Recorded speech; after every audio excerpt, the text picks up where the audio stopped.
પરીક્ષાઓ આવે ખરેખર તમને પણ ગમશે એવું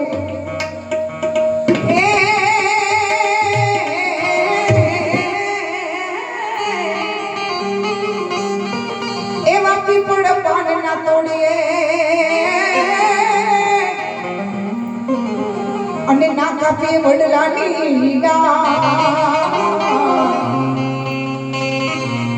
અહીંયા નદી છે ને જે આપણે અમુક જણા જો પિચકારી મારશે પણ તમે પિચકારી મારો થોકો ને પાણી તો સીધા આપણા ગુરુજીને ગાળ પડી જાય એટલે જેણે આ શબ્દ લખ્યો છે ભજન લખ્યું છે સંતો મહંતોએ શું કહે છે વહેતા પાણીમાં ના થૂકીએ આ વહેતા પાણીમાં ના થૂકીએ तो तुम्हारा गुरुजी ने पड़ेगा हे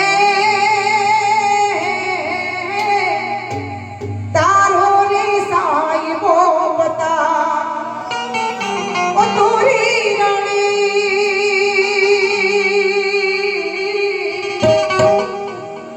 तारो रे साहिबो बता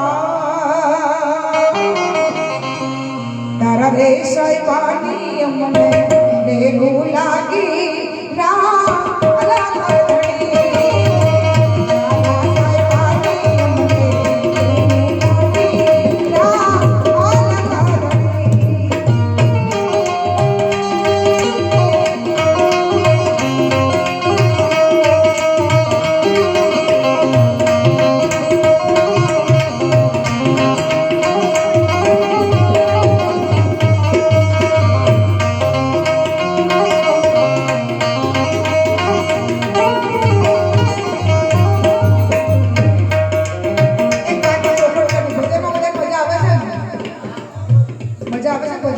अला જો અંકાસ કંટાળો તો કહી દેજો બસ બીજા કલાકાર છે આપણી જોડે તમારા ભણજારા સમાજનું ગૌરવ છે એટલે કહેતા રહેજો હા